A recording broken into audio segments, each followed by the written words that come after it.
About Sergiy, I knew exactly what he had to bring to the table, and he showed it tonight. He was a tough competitor.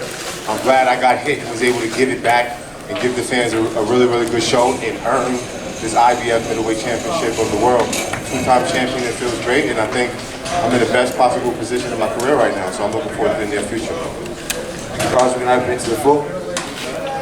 Danny, the familiarity we had with you, that showed an advantage for you, being so Well, I knew that, I think someone should get a mic when they speak so everybody can hear it, but his question was, is there any familiarity with Sergiy, being that I fought him so many rounds, and there was. I knew that he had his angles that he tried to implement inside the ring, and I was able to take advantage of that. And I know also from sparring him that he gets tired once he misses. I heard through the grapevine that his goal was to go to the body this fight, and he did that tremendously. Much respect to him, but definitely it helped a lot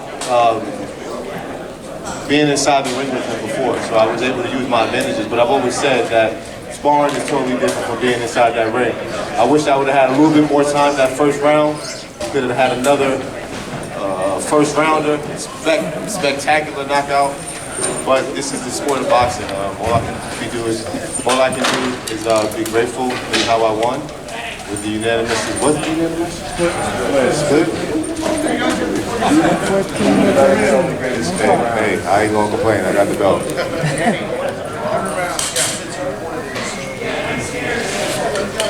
The dialogue. I was telling him that he was telling me what to do while I was inside the ring, but I was telling him I couldn't hear him. We have a great communication when we're in, obviously when we're in training and it works out, but in the fight, that's how we're able to keep in tune with what I'm doing. So he was telling me, I was telling you do this and do that, but I'm, letting them know, hey, I can't hear you. So sometimes a boxer's mind can go elsewhere and get a little stagnant. So that's why you have great trainers like Andre keep you, on point. Over here, Danny.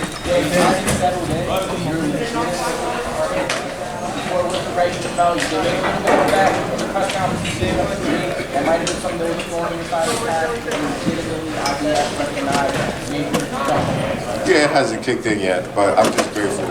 But with success is always going to come some type of somebody saying something negative, and I understand that. So whether it was a regular world championship, I'm just grateful that I'm world champion again. I get to be in a position that I've always claimed, which is one of the best middleweights, if not the best middleweight in the world. So now I'm more of a, whereas before I used to be, oh, this guy, he's good.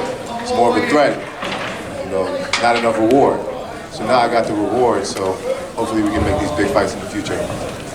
Dan, one sec, Dan. Oh, sorry. Congratulations on your Thank you. My question for you, Danny, is this. Middleweight's really a hot division right now. You're now a free agent broadcast-wise. You have a belt. You're a big name in the weight class. What do you want to do right now? You kind of have the world in the world's your oyster, I guess. You said oyster? Yeah, the world is your oyster. I love oysters, by the way. We're gonna have some oysters after this I'm just saying, fight. you have your belt, you have your ability to go anywhere you want, Yeah. any outlet, and you have the title, and you have a name. It's bittersweet, HBO treated me like a king, The amount of promotion that we got, the respect, the attention that we got is bar none. I'm grateful that I was the one that they chose to give that to. Now that we're a free agent, only time is going to tell what's going to happen. But right now, I just want to enjoy this belt. I want to go enjoy my family and look back at the fight and see what I could have done better. Maybe then either Eddie or your manager Keith can address that. I prefer really not to address it right now. It's just mainly enjoying this. What happens in the future, you'll hear about it real soon, I'm sure. Thank you. Tell us about the game.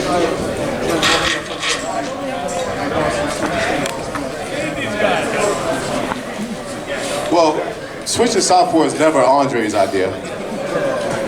Like I've always said, if I could be southpaw at the beginning of my career, I would have loved to. That's one of the things that, as you can see, each and every fight that I have, I try to implement it a little bit here and there, but you can see it was an advantage. I could have worked my jab a little bit more. We were in camp, we was working with Demetrius Andre, we were sparring partners. He was giving me little tricks on how to work the southpaw jab and keep my distance. So cheers, much respect and cheers to Boo on his championship, and just being my brother, being there for me in camp. We was helping out each other. I couldn't ask for better assistance.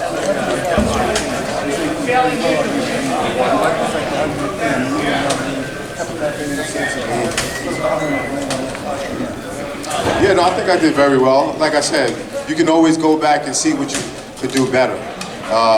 And obviously Andre was screaming out jab, jab, jab.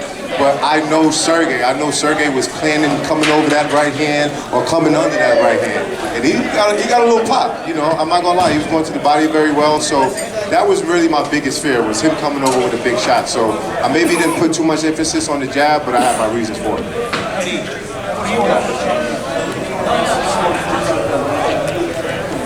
Oh, I knew I had him hurt. And I know even in sparring, once I caught Sergey with a couple of good shots, he will always back up. So, and that's why I said, you know, a professional match is totally different.